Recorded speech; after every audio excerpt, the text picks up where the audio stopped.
네, 안녕하세요. 로마서 세 번째 강의입니다. 네, 오늘은 온 이스라엘의 구원은 이라는 주제로 로마서 9장에서 11장까지 강의하겠습니다. 저는 새나무교회 이진호 목사입니다. 아, 우리 그동안 세 번에 걸쳐서 로마서를 살펴봤습니다. 1장에서 4장. 서론, 로마서 전체에 대한 서론과 어떻게 의롭게 되는가, 복음과 의에 대해서 살펴봤죠.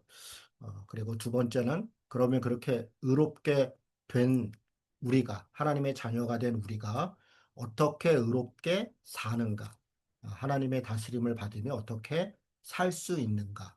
네, 그게 5장에서 8장 내용이었습니다. 자, 세 번째 오늘 우리가 해야 될 것은 9장에서 11장인데, 바울이 이제 이스라엘 이야기를 합니다. 그런데 온 이스라엘, 그러니까 이스라엘을 포함해 사실은 새 이스라엘 된 우리 모두들, 구원이 도대체 무엇인가, 어떻게 받는가, 온 이스라엘 개념에 대해서 좀 보려고 그러고요. 마지막으로, 다음번에는 그러면 의로운 삶이 뭐냐? 구체적으로 어떻게 사는 것이 의로운 삶이고 구원받은 자의 삶이냐?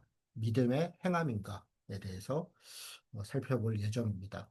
자, 로마서 구조 거의 비슷한 내용입니다. 인사말과 편지 앞부분에 있고요. 또 복음에 대한 간략한 이야기, 편지를 보낸 이유 이런 것들이 있습니다. 그리고 어떻게 의롭게 되는가?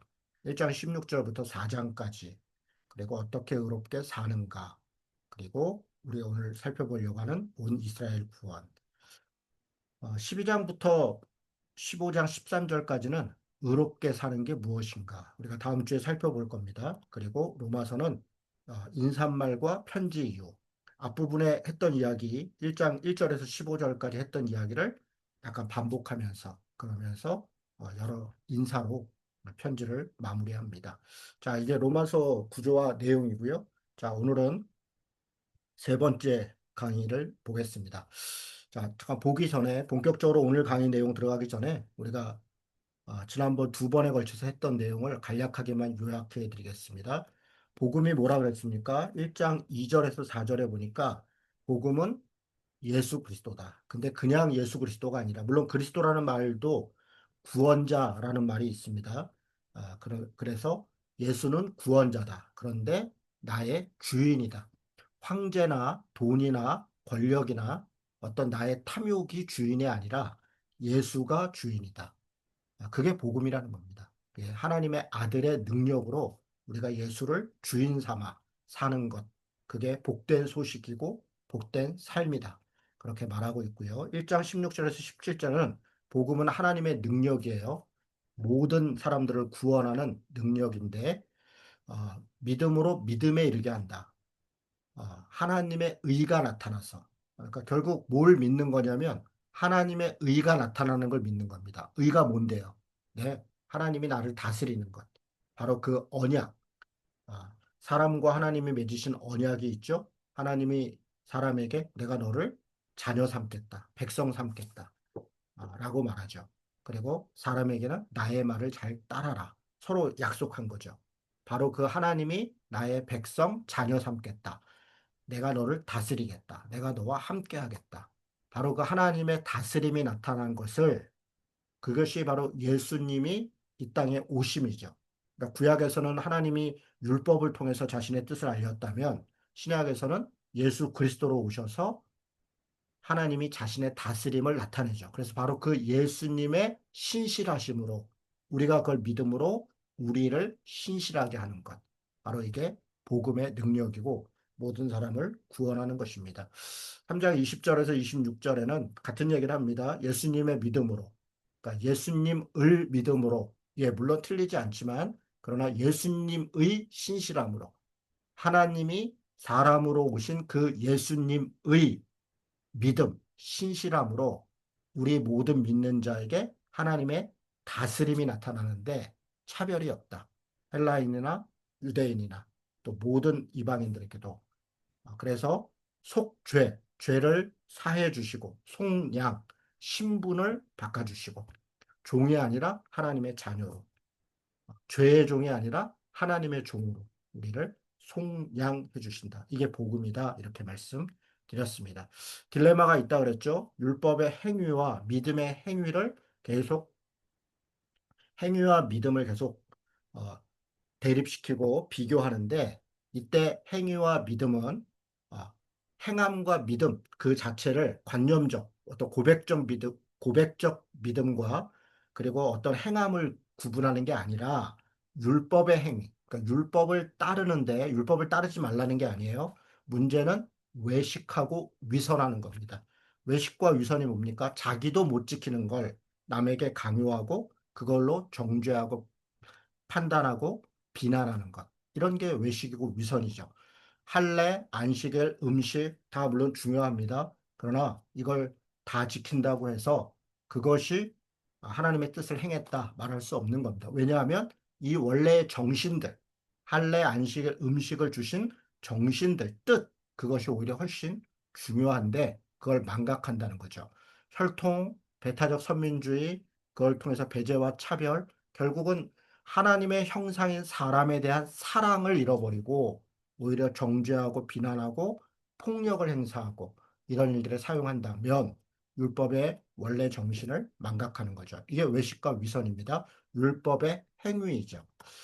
그러나 예수 그리스도의 십자가, 그 하나님이 사람으로 오심을 믿는 믿음 안에서 행하는 행위가 있어요. 믿는 자가 행하는 행위가 있죠. 신실하다는 말은 믿음직하고 또 성실하다. 그러니까 믿음을 신뢰 있게 성실하게 행하는 것, 좋은 열매 맺는 거죠. 뭘 행합니까? 사랑, 그리고 성령의 열매, 사랑과 희락과 화평과 자비와 양성과 충성과 온유와 절제와 오래 참음과 이런 것들이 다 관계적인 거죠. 바로 이렇게 선행을 행하고 사랑하고 성령의 열매를 맺고 믿음의 행함을 갖는 것. 이게 로마서가 이야기하고 하고 있는 복음의 행함, 믿음의 행함입니다. 그러면 우리는 어떻게 믿음의 행함을 행하며 살 수 있는가? 두 가지를 제시해 줍니다. 전하여 준 교훈으로. 전하여 준 교훈이 뭡니까? 선지자를 통해 또 하나님의 말씀을 통해 우리에게 전하여 준 것. 구약에서 율법이죠. 또 말씀이죠. 하나님의 뜻이죠. 하나님의 뜻, 그의 말씀, 이것을 마음으로 순종하는 것. 바로 그게 믿음이고 그게 우리를 다스림 받는 자의 태도입니다. 하나님이 우리를 의롭게 자녀로 삼아서 이렇게 살아라. 내가 너와 함께 할게. 그렇게 사는 것. 그게 의롭게 사는 방법입니다. 우리는 하나님의 말씀을 내 뜻에 맞지 않는다고, 내 탐욕과 욕심에 맞지 않는다고 배척하죠. 그렇게 하면서 나는 구원받은 자야, 나는 의로운 자야, 소용없습니다. 자, 그런데 문제는 그렇게 말씀을 따라 순종하며 살려고 하는데 부딪혀요. 뭐에 부딪힙니까? 내 죄에, 내 욕심에. 그래서 할 수 없는, 그렇게 살아갈 수 없는 나의 연약함, 나의 부족함과 맞부딪히게 됩니다. 그럴 때 생명의 성령의 법이 성령께서 우리를 도우시고 우리를 인도하시고 우리를 가르치십니다. 바로 성령님이 우리와 함께하고 있다는 것을 늘 자각하고 거기에 순종하고 그 말씀을 따라 살려고 할 때 하나님의 역사가 우리 안에 그렇게 인도하실 것이다. 그래야 우리가 하나님의 다스림을 받고 산다. 이 지난주 우리가 했던 이야기입니다. 사형리의 마지막을 이렇게 말씀드렸습니다. 물론 사형리 완전히 틀린 말은 아니죠. 사형리 예수 믿으면 우리가 하나님의 뜻 가운데 질서 있게 하나님의 뜻대로 살아갈 수 있다. 문제는 아까도 이야기한 것처럼 우리 안에 있는 죄, 또 악함에 대한 탐욕에 대한 유혹, 또 사탄의 공격 이런 것들 때문에 여러 가지로 갈등하게 되죠. 그래서 우리의 신앙이 그렇게 단순하게 딱 의롭게 됐다고 해서 완전히 달라지지 않습니다. 우리는 성화하고 끊임없이 갈등하고 그러면서 예수님을 닮아가죠. 자, 내 마음의 왕자에 사, 내가 예수님을 영접했음에도 불구하고 여전히 죄와 사탄, 내 안에 있는 죄와 사탄의 유혹이 내 마음의 왕자를 장악하고 있어요. 나는 내려와 있고 또 예수님은, 성령님은 내 안에 없는 게 아닙니다. 내 안에 있지만 구석으로, 사이드로 밀려나 있습니다. 이게 지금 우리의 딜레마입니다. 그래서 여전히 하나님을 믿고 예수님을 영접했음에도 불구하고 혼란하고 탐욕스럽고 가치 없고 줏대 없는 그런 삶을 살고 있죠. 일종의 죄의 종의 딜레마에 빠져 있는 겁니다. 그래서 우리는 더 성화, 주님을 닮아가고 하나님의 뜻을 알아가는 쪽으로 바뀌어 가야 됩니다. 자, 내 마음의 왕좌에 내가 앉아 있습니다. 내가 내려온 게 아닙니다. 그러나 나는 예수님의 뜻, 하나님의 뜻과 하나 된 나. 무엇으로요? 하나님의 말씀으로. 그 말씀을 통해 하나님의 뜻을 알고 성령을 통해 인도하심을 받는 나. 그 내가 내 마음의 왕좌에 앉아 있는 겁니다. 예수님은 앉아 있고 내가 내려와 있는 게 아닙니다. 그렇게 일방적으로 끌려가는 게 아니라 나의 자유의지, 하나님이 주신 나의 하나님의 형상인 그 자유의지와 하나님의 의지가 하나 되는 것. 바로 그게 성화의 과정입니다. 그러면 죄와 사탄이 밀려나는 겁니다. 완전히 벗어나는가? 그렇지는 않습니다. 여전히 아직 그러나 이미 그러나 아직입니다. 이미 하나님 나라가 임했으나 아직 완전히 이루어지진 않았습니다. 영화의 단계, 그 영원한 하나님 나라에 이르기 전까지는 우리는 끊임없이 이 갈등을 하게 되는 것입니다. 그래서 사형리 이후에 우리가 나아가야 될 길은 바로 예수님과 함께 다스림받는, 하나님의 다스림받는 존재로 살아가는, 이게 제자도이죠. 제자의 삶을 살아가는 거고, 완전한 자유인으로 살아가도록 성령 충만하게 사는 것, 이 성화입니다. 이 길로 나아가야 된다. 로마서가 바로 그런 것들을 우리에게 제시하고 가르쳐 주고 있습니다. 자, 오늘 9장부터 보겠습니다. 자, 여기까지 이제 사도 바울이 복음이 뭐다. 그리고 우리는 어떻게 그 복음을 따라 살아갈 수 있다. 그 복음의 자유와 능력으로 살 수 있다. 이렇게 선포하고 가르치고 말한 이후에 그런데 바울이 근심이 있습니다. 9장 1절에 보니까 내가 그리스도 안에서 참말을 하고 거짓말하는 게 아니다. 나에게 큰 근심이 있다. 바울이 큰 근심이 있다 그럽니다. 내 마음에 그치지 않는 고통이 있다. 성령님도 아신다. 여러분, 도대체 바울에겐 무슨 근심과 무슨 고통이 있을까요? 9장 3절에 보니까 고륙, 곧 친척, 누굽니까? 유대인들입니다. 유대인들. 자신이 사랑하는 가족들, 그리고 유대인들, 그 민족, 나라, 그 공동체가 예수님을 배척하고 믿음을 받아들이지 않고 하나님으로부터 끊어져 있는 거야. 그들이 하나님을 믿는다 하지만 율법을 내세우지만 그러나 예수 그리스도의 십자가를 믿지 않고 오히려 외식하는 자로 그 율법을 배반하면서 그렇게 살아가고 있는 바로 그 사람들. 그 사람들이 바로 이스라엘 사람들이죠. 국가 이스라엘 사람들, 민족 이스라엘 사람들. 이 사람들이 나쁜 사람들입니까? 아니요. 이스라엘 사람들은 양자된 사람들이고 9장 4절입니다. 영광과 언약들과 율법을 세웠고 예배와 약속들이 있고 그렇습니다.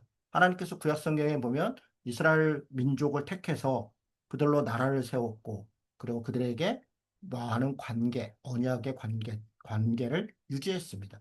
그래서 많은 믿음의 조상들이 바로 이스라엘 사람들입니다. 그리고 심지어 5절에서는 그리스도도 바로 그 이스라엘 사람들로부터 나왔다라고 말합니다.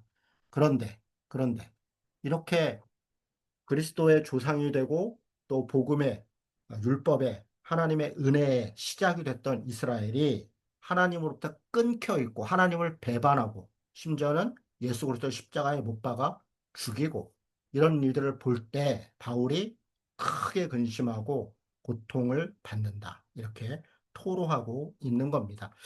바울은 그러나 이렇게 얘기합니다. 하나님의 주권이 있다. 지금 하나님의 주권에 대한 믿음을 고백하는 겁니다. 아브라함의 씨, 여러분 아브라함의 씨가 뭡니까? 아브라함의 자손, 믿음의 자손.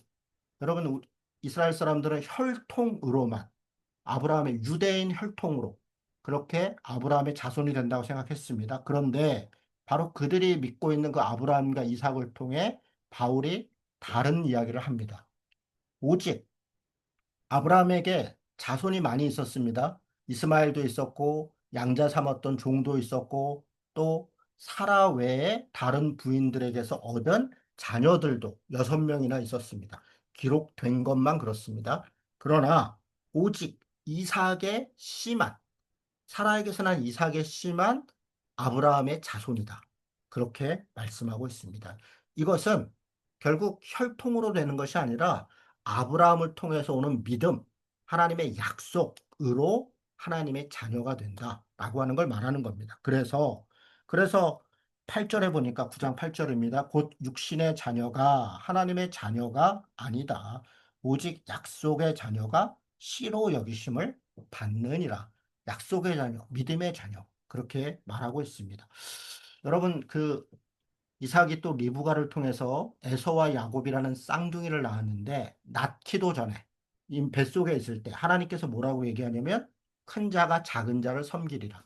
에서가 장자인데, 차남인 야곱을 에서가 섬길 것이다. 그러니까 장자권을 야곱이 가져갈 것이다. 야곱을 통해 이스라엘 민족을 이루실 것이다. 누가 그렇게 한 겁니까? 하나님이. 왜요? 모르죠. 하나님께서 하나님의 뜻 가운데 택하신 것입니다. 그러니까 혈통으로나 어떤 율법으로나 그렇게 하나님의 자녀가 되는 것이 아니다. 오직 약속으로, 하나님의 뜻으로 그렇게 되는 것이다. 라고 말합니다. 그것이 하나님의 주권이라는 겁니다. 14절에 이렇게 말합니다. 그러면 우리가 무슨 말을 하냐? 하나님 마음대로 하신다 그러면 하나님께 불의한 거 아니야? 하나님이 너무 하시는 거 아니냐? 아니, 장자의 서열이 있고 정해진 율법의 규칙이 있는데 그걸 다 무시한다고요? 그럼 하나님이 그 율법과 그 장자의 여러 규정을 만드신 하나님이 불의한 것 아닙니까? 그렇게 말한다는 거예요. 그럴 수 없다. 왜냐? 9장 15절에 보니까 모세에게 뭐라고, 모세에게 준 율법에 혹은 모세에게 전한 말씀에 뭐라고 말이야? 내가 긍휼히 여길 자를 긍휼히 여기고 불쌍히 여길 자를 불쌍히 여긴다. 누가요? 내가 하나님이. 하나님이 불쌍히 여기고 하나님이 긍휼히 여기는데 그건 하나님의 마음이다. 하나님의 뜻이다. 그래서 9장 16절에 보니까 누군가 막 다름박질하고 막 달려가고 뭔가 열심히 하면 그러면 하나님이 나를 구원할 거야 라고 스스로 생각해 봤자 아니라는 겁니다. 자기 기준, 자기 의, 자기 힘, 자기 지식, 자기 경험 그것으로 하나님의 뜻이라 생각하며 열심히 달려가도 그것이 기준이 아니다. 오직 기준은 하나님께 있다. 심지어 하나님은 악하다 생각하는 이집트의 바로도 사용하셨다. 그래서 바로를 통하여 하나님이 역사를 이루셨고 때로 바로의 마음을 악하게도 하고 바로의 마음에 강팍함도 주셔서 그런 과정을 통하여 자신이 구원하는 백성들을 훈련시키시고 하나님의 뜻을 전하시고 그렇게 이끄셨다. 결국 하나님의 주권, 하나님이 붙드시고 인도하신다라고 말하고 있는 겁니다. 지금 민족 이스라엘에 대해서 말하고 민족 이스라엘 사람들을 혈통으로 자신들이 선택받은 민족이다 라고 교만하고 안심하고 있지만 지금 바울이 무슨 얘기를 하고 있는 거예요? 왜 이방인들이 구원을 받았나? 왜 다른 사람들이 지금 예수님을 믿고 구원의 역사에 온 인류 구원으로 나아가고 있는데 이스라엘만 이렇게 하나님을 배반하고 있는가? 그것이 결국 하나님의 주권, 하나님의 온전한 뜻을 따르지 않고 마치 자신들만을 위한 하나님인 것처럼 착각하고 있는 이스라엘의 어리석음에 대하여 그들이 믿고 있는 말씀과 역사를 통하여 지금 이야기하고 있는 겁니다. 예를 하나 듭니다. 토기장이가 토기를 빚는 장인이죠. 그릇을 만듭니다. 어떤 그릇은 좋은 그릇을, 어떤 그릇은 나쁜 것을 담는, 더러운 걸 담는 그릇으로 어떤 것은 금그릇으로 이렇게 다양하게 만듭니다. 그런데 그릇이 나는 왜 이렇게 만들어요? 나는 왜 저렇게 안 만들어줘요? 그릇이 그렇게 말할 수 있습니까? 말할 수 없습니다. 왜요? 그릇은 피조물입니다. 토기장이가 만드는 대로 쓰임대로 쓰임 받으면 되는 것입니다. 여러분 그 쓰임 받는 그것이 그 그릇 입장에서는 좋다 안 좋다. 그러나 하나님이 만드실 때 다 쓰임새가 있는 것이고 다 좋은 것입니다. 그래서 마치 그릇이 그렇게 말할 수 없듯이 하나님께 주권이 있고 토기장이신 하나님이 하나님의 뜻 가운데 가장 좋은 것으로 가장 적절한 것으로 충만하고 풍성하게 그렇게 우리를 창조하셨다. 이걸 망각하고 있으니 이방인에 대해 또 다른 사람들에 대해 함부로 평가하고 구원의 여부를 이야기하는 어리석은 일을 하고 있다는 겁니다. 9장 26절에 이렇게 말합니다. 너희는 내 백성이 아니다. 한 그곳에서 그들이 살아계신 하나님의 아들이라 오히려 일컬음을 받는다. 그러니까 유대인들 입장에서는 저들은 이방인이야, 저들은 구원받지 못했어 라고 말하고 있는 바로 그곳에 하나님의 아들들이 그렇게 고백하고 나오고 있다는 겁니다. 마치 토기장이가 하나님의 그릇을 만들듯이 그렇게 만들고 있다. 그런데 그릇된 유대인, 이스라엘이 불평불만만 하고 있다. 그렇게 말하고 있는 겁니다. 9장 27절에 이사야가 이스라엘에게 관하여 말하되 이스라엘 자손들의 수가 비록 바다의 모래 같을지라도 남은 자만 구원받는다. 그 수많은 유대인들 중에도 결국은 남은 자, 여러분 이사야서에 있는 남은 자 사상 아닙니까? 멸망하고 나라가 망하고 그래도 구원받는 자들이 있다. 살아남는 자들이 있다. 남은 자가 있다. 그러니 믿음으로 하나님을 바라봐라. 그 이사야에게 또 많은 선지자들에게 했던 구약의 말씀을 그대로 가져옵니다. 그래서 이스라엘 자손 중 너희들이 혈통적으로 아브라함의 자손이다라고 아무리 이야기한다 하더라도 결국 믿음으로 남은 자들, 하나님의 다스림을 받는 자들만 구원받을 것이다. 라고 하는 것을 말하고 있는 것입니다. 하나님의 주권에 대해서 이렇게 말합니다. 우리가 무슨 말을 하겠느냐? 의를 따르지 아니한 이방인들이 의를 얻었으니. 그러니까 하나님의 다스림을 받지 않았던 이방인들이 오히려 다스림을 받았으니 곧 믿음에서 난 의다. 혈통에서 난 게 아니라는 겁니다. 의의 법을 따라간 이스라엘은 하나님의 법이죠. 율법, 하나님의 다스림의 법을 따라간 이스라엘은 율법에 이르지 못하였으니 율법에 이르지 못했다. 율법을 따르지 않았다. 율법을 지키지 못했다. 그 어찌 그러하냐? 이는 그들이 믿음을 의지하지 않고 결국 그 조문과 율법의 규정과 이런 것으로 구분하고 차별하고 뭐 형식을 만들고 여기에 그렇게 따라갔다는 거예요. 사실은 그 믿음으로 하나님의 사랑으로 그렇게 하지 않았기 때문에 행위를 따라갔기 때문에 결국은 이스라엘이 지금 이 상태가 됐다. 그렇게 안타까워하고 있는 것입니다. 여기까지가 9장의 내용입니다. 사도 바울은 지금 자신의 친족인 자신의 민족인 이스라엘을 향하여 안타까운 마음을 갖고 왜 이런 상황이 왔는가? 무엇이 그들이 오해하고 있는가? 율법을, 하나님의 의를, 또 아브라함의 혈통을 그들이 오해하고 있고 안주하고 있고 착각하고 있다. 심지어는 교만하고 있다. 그렇게 지적하고 있는 겁니다. 자, 10장에서는 믿음으로 구원받는 것에 대해서 그래서 이야기합니다. 10장 1절에 보니까 형제들아 내 마음에 원하는 바와 하나님께 구하는 바는 이스라엘을 위함이다. 곧 그들로 구원을 받게 하고 싶다. 이스라엘 친족도 다 구원받게 하고 싶다. 그게 나의 정말 원하는 바다. 그렇게 말하고 있습니다. 여기 지금 로마에 있는 교회에 편지합니다. 거기에 헬라인, 로마인 그리스도인들도 있지만 유대인 그리스도인들도 있습니다. 그들이 원래 그 교회를 개척했었죠. 그랬다가 쫓겨났다 다시 왔습니다. 서로 갈등합니다. 갈등하면서 유대인 그리스도인들은 율법을 들이대고 혈통을 들이댑니다. 그럴 때 그들에게 말합니다. 진짜 구원이 무엇이냐? 당신들뿐 아니라 전체 유대인들, 또 유대인 그리스도인들뿐 아니라 전체 유대인들이 왜 하나님 앞에 온전히 구원받지 못하고 있느냐? 바로 그 율법이라는 형식 때문에 그걸로 다른 사람들을 함부로 대하는 것 때문에 그런 것 아니냐? 라고 안타까워하고 있는 겁니다. 그러니 믿음으로 구원받는 것에 대해서 하나님의 다스림을 받는 것에 대해서 다시 말하고 있는 겁니다. 10장 3절에 보니까 하나님의 의를 모르고 자기 의를 세우려고 힘써 하나님의 의에 복종하지 않았다. 누가요? 유대인들, 이스라엘. 하나님의 의를 따르지 않았다는 거예요. 그리고 자기 의를 자기가 다시 자기 스스로의 권력, 자기 돈 이런 것들을 위하여 그렇게 살았다. 그래서 10장 4절에 보니까 그리스도는 모든 믿는 자에게 의를 이루기 위하여 율법의 마침이 되었다. 왜 예수 그리스도를 믿어야 하는가? 그는 율법의 마침이라는 거예요. 율법의 마침이 뭡니까? 율법이 끝났다?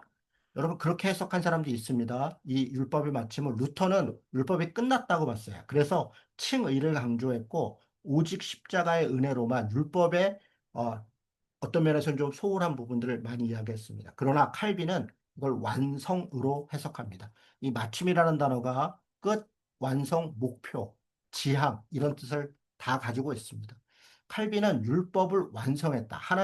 하나님이 의롭게 사는 방법을 가르쳐 준 것을 예수 그리스도가 삶으로 또 성령의 은혜로 그것을 완성했다. 그러니까 믿음 안에 예수를 따른다는 것은 율법의 삶을 완성시키는 것이다. 이렇게 말하고 있는 겁니다. 웨슬리는 한 걸음 더 나갑니다. 율법의 목표가 되었다.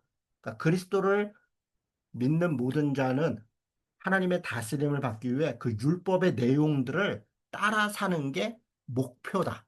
그리스도를 따라 성령의 은혜로. 여러분 다 일리가 있는 해석이죠. 그러나 이것이 율법이 필요 없다. 여러분 로마서도 그렇게 말하고 있지 않아요. 율법을 온전히 이루어야 된다. 또 성령을 따라가면 율법을 따라 산다. 8장에 이미 여러 번 이야기를 했습니다. 자, 그래서 10장 6절에 보니까 그러면 자기 의가 아니라 믿음으로 말미암는 의, 믿음으로 말미암은 다스림이 무엇이냐 이렇게 이야기를 하면서 6절 이하에 보면 좀 재밌는 표현이 있어요. 하늘에 올라가겠다 하지 마라. 왜냐? 그리스도를 모셔 내리는 거다. 이거 무슨 얘기냐면요. 신명기 30장 12절에 보면 율법 어려운 거 아니다. 저 하늘 높은 데 있는 게 아니고 저 바다 끝에 있는 게 아니라 사실 가까운 데 있다. 그 율법이 뜬구름 잡는 소리가 아니라 삶에 꼭 필요하고 실제적인 내용이다. 그렇게 말씀이 있어요. 그런데 여기서는 그거를 재해석합니다. 상황에 맞게 하늘에 올라갔다. 그러니까 율법이 저 멀리 있다. 그렇게 하지 마라. 그리스도를 내려오게 하는 거다. 그러니까 뭔가 하늘까지 올라가서 뭔가 굉장히 어려운 걸 가져와서 그걸 해야 내가 그리스도를 따르는 거라고 말하지 말라. 쓸데없는 걸 하는 겁니다. 심지어 바다가 아니라 무적에 저 끝도 없는 어두움에 아비소스, 죽음의 공간에 내려가서 그리스도가 그를 모셔 올려오면 그래야 그게 믿음이다? 아니라는 거예요. 그렇게 어려운 것이 아니라는 거예요. 그리스도를 믿고 그리스도를 따른다는 것은 마치 구약 성경에서 율법이 가까운 데 있다라고 말한 것처럼 사실 믿음으로 말미암는 의도 멀리 있는 것이 아니다. 그럼 믿음의 구원이 무엇이냐? 10장 8절에 입과 마음을 얘기합니다. 그리고 믿음의 말씀이다. 결국 하나님의 말씀을 믿음으로 따르는 것이다는 거예요. 입으로 예수를 주로 시인하고 주, 주가 뭡니까? 당시 황제, 돈, 권력 다 주인 삼았어요. 그걸 따르고 그 명령을 따랐습니다. 이제는 예수님이 나의 주인이다. 하나님의 말씀을 따르겠다. 성령의 인도를 따르겠다. 입으로 예수를 주로 시인하고 부활을 마음으로 믿는다. 죽음이 아니라 부활, 생명, 살아있는 것. 내가 죽은 자가 아니다. 침울하고 비교의식에 빠지고 열등감에 빠지고 심지어는 교만함에 빠지고 수치심에 빠지고 죄책감에 빠지고 절망감에 빠지고 아니라 부활, 생명의를 마음으로 믿으면 구원을 받을 것이다. 이게 믿음의 말씀을 따르는 삶이라는 거예요. 마음으로 믿어 의에 이르고 마음으로 믿어서 하나님의 다스림을 받고 입으로 시인하여 구원을 받는다. 누가요? 누구든지 유대인이나 헬라인이나 차별이 없다. 여러분 지금 10장 14절입니다. 12절입니다. 유대인이나 헬라인이나 차별이 없다. 누구든지 다 예수를 주로 고백하고 그의 말씀을, 그의 부활을 마음으로 믿고 그 말씀을 따라 살아간다면 성령의 인도하심을 따라 우리는 하나님의 복음, 그 믿음의 구원을 얻는다는 거예요. 아름답도다 이 좋은 소식을 전하는 발이요. 그러나, 그러나, 그러나 유대인들이 이 하나님의 말씀을 순종하지 않았다. 그걸 너무너무 안타깝게 생각하는 겁니다. 율법에 매여, 그 형식에 매여, 민족, 혈통, 혹은 이런저런 제례, 규례, 규정 이런 거에 얽매여서 이 자유의 복음, 온전한 복음을 깨닫지 못하고 있는 것을 바울이 너무나 안타깝게 생각하고 있습니다. 자, 이제 11장으로 넘어갑니다. 이제 바울은 그러므로 내가 말하노니 하나님이 자기 백성을 버리셨느냐? 그럴 수 없다. 여러분 이게 놀라운 얘기입니다. 지금 계속 얘기합니다. 바울은 9장에서도 이스라엘 내 친족이 고르게 내가 차라리 죽더라도 그들을 구원한다면 10장에도 동일하게 안타까워요. 11장도 마찬가지입니다. 하나님이 자기 백성을 버릴 수 없다. 버리시지 않았다. 11장 5절에 보니까 이렇게 말해. 그런즉 이와 같이 지금도 은혜로 택하심을 따라 남은 자가 있다. 남은 자가 있습니다. 바울 때도 유대인 중에 그리스도인들이 있어요. 그들은 남은 자예요. 여전히 믿음으로 주님을 따르는 자가 그때도 있었던 것이고 지금까지 이스라엘 민족 이스라엘 중에도 여전히 주님을 따르는 자들이 있습니다. 지금요. 지금도 마찬가지입니다. 유대인들, 정통 유대인들 말고 또 혈통적으로 유대인만 강조하는 사람들 말고 유대인 중에서도 예수를 따르는 분들이 있어요. 그걸 메시아닉 주라 그럽니다. 메시아닉 주. 예수님을 주인으로 그 주님으로 구원자로 믿고 예수님 메시아가 이미 오셨다. 그 구원의 희년, 해방을 믿고 그렇게 따르는 사람들, 남은 자들입니다. 은혜로 택하심을 받은 남은 자가 있다. 11장 1절에 나도, 나가 누굽니까? 바울. 자기에게 나도 유대인 중에 유대인이다. 내가 이스라엘인이고 아브라함의 씨고 베냐민 집하고 뭐 가말리알 학파고 집안으로 보나 혈통으로 보나 유대인 중에 유대인이지만 나도 예수를 믿는다. 이런 남은 자들이 있다. 그러니 이 남은 자의 믿음으로 돌아와라.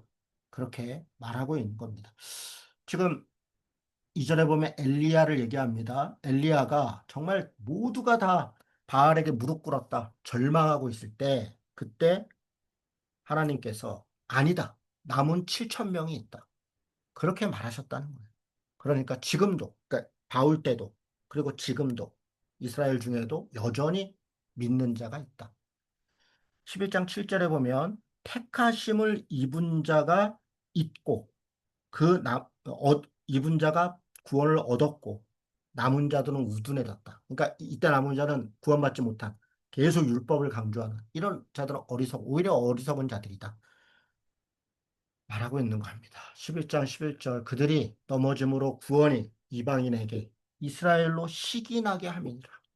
그러니까 유대인들이 넘어졌어요. 구원이 이방인에게 넘어갔어요. 그랬더니 이스라엘 사람들 중에 시기합니다. 질투합니다. 넘어짐이 세상의 풍성함이 됐고 이스라엘 유대인 민족들의 실패가 이방인의 풍성함이 됐거든. 하물며 유대인들 그들 이때 유대인입니다. 유대인들의 충만함이요. 그러니까 유대인들이 남은 자가 돼서 하나님을 믿는다면 얼마나 더 풍성하겠느냐. 얼마나 더 풍성하겠느냐. 지금 그렇게 말하고 있는 겁니다. 11장 13절에는 내가 이방인의 사도가 되었다. 그러나 나는 여전히 내 교육들, 민족의 복음 전하는 것에 대해서 그들이 복음으로 돌아오는 것에 대해서 여전히 안타까워하고 간절히 구한다라고 말하고 있는 겁니다. 여러분 11장 17절에 보면 돌 감람나무와 참 감람나무 얘기합니다. 감람나무가 뭡니까? 올리브나무. 예, 예. 돌 감람나무는 올리브 열매가 못 먹는 우리 돌배라고도 그러잖아요. 배도 참배, 돌배 같이 못생기고 못 먹는 올리브나무, 참 감나무 아름답게. 여러분 이방인들은 돌 감람나무였어요. 그러니까 이방인들은 하나님의 택함을 받지 못했고 이런저런 세상의 권력과 돈과 욕망과 탐욕의 다스림을 받았어요. 빈익부, 부익부, 적자 생존, 뭐 이집트라든가 로마라든가 이런 제국주의를 따라 살았던 거죠. 돌 감람나무죠. 유대인들은 참 감람나무였어요. 하나님의 말씀을 따라 사랑과 평화, 공평과 정의를 따라 살았던 거예요. 그런데 지금 바뀐 거죠. 돌 감람나무가 참 감람나무가 되었고, 참 감람나무가 오히려 돌 감람나무가 되었어요. 돌 감람나무는 참 감람나무에 접붙임이 돼서 하나님의 말씀에 접붙임이 돼서 오히려 말씀을 따라 복음을 따라 살아갔는데 참 감람나무는 교만하다가 그렇게 됐다는 겁니다. 그들은 믿지 아니함으로 꺾였다. 누구? 유대인들은. 너는 믿음으로 섰다. 이방인들은. 그러니 높은 마음 품지 말고 도리어 두려워해라. 이방인의 사도인 바울이 이방인들 믿는 자들에게 이렇게 말하는 겁니다. 그러면서 25절에 형제들아, 너희가 스스로 지혜 있다 하지 마라. 신비로운 게 있다는 거예요. 어떤 신비, 어떤 비밀이 있냐? 이방인의 충만한 수가 들어오기까지. 아까 11장 12절에는 하물며 그들의 충만함이라. 이때 이 충만함이란 것과 지금 11장 25절의 충만한 수가 같은 단어입니다. 그러니까 아, 이스라엘 사람들이 온전히 구원받는 수가 찬다면 얼마나 기쁘겠냐. 마찬가지로 11장 25절에 신비한 게 있는데 이방인의 충만한 수, 구원받는 수가 들어오기까지 차기까지 이스라엘의 더러는 우둔하게 된 것이다. 그러니까 이렇게 이방인들이 막 차가는 동안에 이스라엘 중에 남은 자들이 있지만 또 많은 사람들은 여전히 우둔한 자로 있다는 거야. 그리하여 26절에 온 이스라엘이 구원을 받을 것이다. 앞으로 구원을 받을 것이다. 여러분 문제는 이때 이 온 이스라엘을 어떻게 해석하느냐. 잘 들으셔야 돼요. 지금 이방인의 충만한 수가 차고 어느 일정한 시간이 지나면 온 이스라엘이 구원을 받을 거라고 말했어요. 자, 그러면 이때 온 이스라엘이 뭐냐? 해석이 세 가지가 있습니다. 첫 번째, 때가 되면, 하나님의 때가 되면 하나님이 직접 개입해서 이스라엘 사람, 민족 이스라엘 사람들을 구원할 것이다. 여러분 지금 그 26절 밑에 이사야 59장 20절을 인용했어요. 구원자가 시온에서 야곱에게서 경건하지 않은 것들을 돌이킬 것이다. 그러니까 시온에 예루살렘을 얘기하죠. 거기에 구원자가 나타나서 그들을 돌이킬 거다. 야곱에 돌이킬 거다. 그래서 이 말씀을 이렇게 해석하는 거예요. 하나님이 예수를 믿지 않아도 하나님을 믿는 사람들은 특별하게 때가 되면 직접 개입해서 구원할 것이다. 라는 주장이 있다는 거예요. 제가 이거 맞다라고 말씀드리는 게 아니에요. 주장이 있다는 거예요. 이런 해석이 있다. 두 번째, 재림 때. 바로 1번하고도 좀 비슷한 건데 1번하고 2번의 차이는 2번은 재림 때 이스라엘만 특별히 구원할 것이다. 이렇게 그 27절에 예레미야 31장 33절을 인용했어요. 내가 그들의 죄를 없이 할 때 그들에게 이루어질 내 언약이 이것이다. 여러분 이거는 지금 어, 이사야 27장 9절을 인용했는데 이게 예레미야 31장 33절에 있는 새 언약을 인용한 거예요. 그 새 언약이 뭐냐? 재림 때 예수를 믿는 게 새 언약이 아니라 지금 이들의 해석입니다. 재림 때 이스라엘만 특별히 구원하는 것. 이게 새 언약이다. 예수님이 재림할 때, 그러니까 메시아가 올 때, 메시아가 오는 것이 바로 새 언약이다. 여러분 이렇게 그러니까 그들이 그때 막 그 이스라엘 사람들이 막 예수를 막 믿게 될 것이다. 이렇게 주장하는 세대주의 종말론이 있습니다. 우리 종말론 쭉 읽을 때 예수님 재림 전에 유대인들이 먼저 구원받고 그 다음에 이방인들이 또 구원받을 것이다. 유대인들의 집단 회심이 일어날 것이다. 라는 주장을 해요. 이런 말씀을 근거로. 첫 번째 해석은 예수를 믿지 않더라도 하나님을 믿는 구약에서는 하나님만 믿으면 됐으니까 그 믿음으로 이스라엘 유대인들은 직접 개입해서 구속자가 시온에 임해서 구원하는 날이 올 것이다. 이렇게 해석한다는 거예요. 여러분, 1번은 유대교적 해석이고요. 2번은 세대주의적 해석입니다. 유대인들만 따로 뭔가 시간 테이블이 있는 것처럼 말하는 겁니다. 세 번째 해석은 이스라엘도 여러분 예수를 믿음으로 구원받을 수밖에 없어요. 그렇지 않겠어요? 그런데 그 이스라엘 유대인들이 예수를 믿는 것이 재림 때 어느 특정한 시기에만 특정한 방법으로 아닙니다. 아까도 말씀드린 것처럼 바울을 위시해서 성경 시대에도 유대인들 중에 그리스도를 믿는 사람들이 여전히 있었고 지난 2000년 동안 여전히 유대인들 중에도 예수를 믿고 구원받은 자가 된 남은 자들, 믿는 자들이 여전히 있습니다. 지금도 있고요. 앞으로도 마찬가지입니다. 그러니까 유대인이라고 특별히 다른 방법으로 구원받는 게 아니라 우리와 똑같이 예수를 믿음으로 그 말씀을 따라 삶으로 구원받는 것입니다. 그래서 이때 이 온 이스라엘은 민족적 유대인들 플러스 물론 믿는 사람들 플러스 영적으로 이스라엘이 된 새 이스라엘 우리들이죠. 이방인 이것을 다 합쳐서 새 이스라엘 참 이스라엘이라고 합니다. 그래서 그리하여 온 이스라엘이 구원을 받을 것이다. 이 말은 지금 9장부터 온 유대인들이 구원받기를 원한다. 그런데 이방인들이 구원받았다. 그런데 유대인들이 구원받지 않은 것으로 인해서 내가 너무나 안타깝다. 그러나 유대인들 중에도 남은 자들이 있다. 고로 11장 끝에는 이방인들이든 유대인들 중에 남은 자들이든 믿음으로 구원받은 자들, 이 온 이스라엘이 마침내 다 구원을 받을 것이다. 그렇게 이야기하는 것입니다. 여러분, 이런 말씀이 1장부터 유대인이나 헬라인이나 수없이 얘기를 하고 있어요. 수없이 유대인이나 헬라인이나 구원의 차별이 없다. 복음의 차별이 없다. 율법의 차별이 없다. 그리고 11장도 바로 그 말씀을 반복하고 있는 것입니다. 그래서 순종을 얘기합니다. 11장 30절, 31절, 32절에 순종하지 아니하면 안 된다. 여러분 믿음으로 유대인이든 이방인이든 믿음이 곧 순종입니다. 그러니까 고백, 관념만이 아니라 삶이라는 거예요. 믿음의 행함. 그래서 전에는 순종하지 아니하더니 이제는 긍휼을 받았다. 이제 그들도 긍휼을 얻겠다. 순종함으로 긍휼을 받을 것이다. 하나님의 은혜로 우리가 복음으로 구원받게 될 것이다. 라고 말하고 있습니다. 자, 마지막으로 11장 33절부터 송영으로 끝납니다. 여러분 우리 지난주에 성령 생명의 성령의 법으로 우리가 구원받은 자에 대해서 우리가 죄 때문에 갈등하고 죽음 때문에 두려워하고 그러나 생명의 성령을 따라가는 자는 하나님 안에 믿음의 구원을 받을 거다. 그러면서 8장 31절부터 일종의 송영이 있어요. 기품이나 높음이나 천사들이나 악마들이나 돈이나 유혹이나 어떤 거라도 우리를 그리스도의 사랑에서 끊을 수 없다.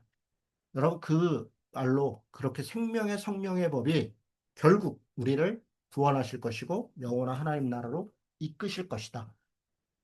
지금 로마서 11장도 그렇게 온 이스라엘이 구원받을 것이다.